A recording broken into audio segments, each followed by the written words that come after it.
ইরানের সাথে যুক্তরাষ্ট্র ও ইসরায়েলের মধ্যকার সংঘর্ষের সূচনা ঘটেছিল গত ২৮ ফেব্রুয়ারি। যুদ্ধ চলাকালীন একে অপরকে নিজেদের সর্বোচ্চ শক্তি দিয়ে প্রতিহত করতে কেউই এক চুল ছাড় দেয়নি। এক পর্যায়ে যুদ্ধবিরতি শুরু হলেও ইসরায়েল তাতে আপত্তি জানায় এবং লেবাননে যুদ্ধ অব্যাহত রাখে। একদিকে চলছিল শান্তি চুক্তি, অন্যদিকে নামমাত্র যুদ্ধবিরতির নামে চলছিল স্বার্থ হাসিলের খেলা। অবশেষে একে অপরকে দোষারোপের রোষানলে আটকাতে না পেরে আবারও যেন ইরানের সাথে যুদ্ধের হুঙ্কার বাজালো ইসরায়েল যুক্তরাষ্ট্র।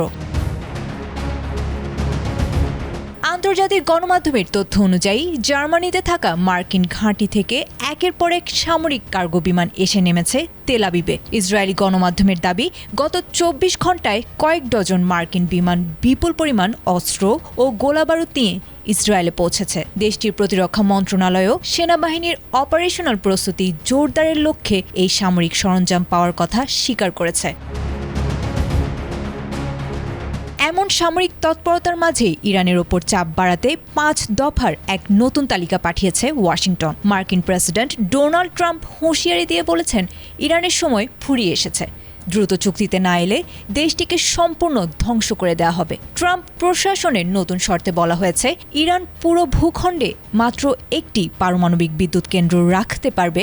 সব সমৃদ্ধ ইউরেনিয়াম যুক্তরাষ্ট্রের কাছে হস্তান্তর করতে হবে। এছাড়া জব্দ থাকা ইরানি সম্পদ ছাড়ের মানবিক দাবিও প্রত্যাখ্যান করেছে মার্কিন প্রশাসন। তবে ওয়াশিংটনের এই অনমনীয় অবস্থানের মুখে নিজেদের দাবিতে অনড় তেহরানও। ইরানের প্রধান দাবি, লেবানন সহ সব ফ্রন্টে ইসরায়েলি সামরিক অভিযান স্থায়ীভাবে বন্ধ করতে হবে এবং তাদের বন্দরে মার্কিন নৌবাহিনীর অবরোধ প্রত্যাহার করতে হবে। একই সঙ্গে কৌশলগত হরমুজ প্রণালীর পূর্ণ নিয়ন্ত্রণ নিজেদের হাতে রেখে বাণিজ্যিক জাহাজ থেকে টোল আদায়ের নতুন নিয়ম তৈরি করেছে ইরান। ট্রাম্পের হুমকির জবাবে ইরানি সশস্ত্র বাহিনী স্পষ্ট জানিয়েছে, পুনরায় হামলা হলে মধ্যপ্রাচ্যে মার্কিন বাহিনী ইতিহাসের সবচেয়ে ভয়াবহ পরিস্থিতির মুখোমুখি হবে।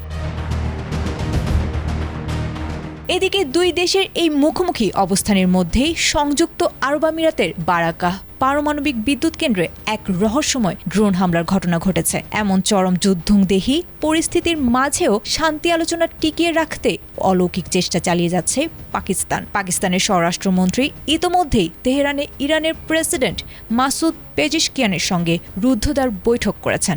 আঞ্চলিক শান্তি রক্ষায় পাকিস্তানের এই মধ্যস্থতা সফল হবে কিনা এখন সেটিই দেখার বিষয়। আয়েশা আক্তার, এটিএন বাংলা।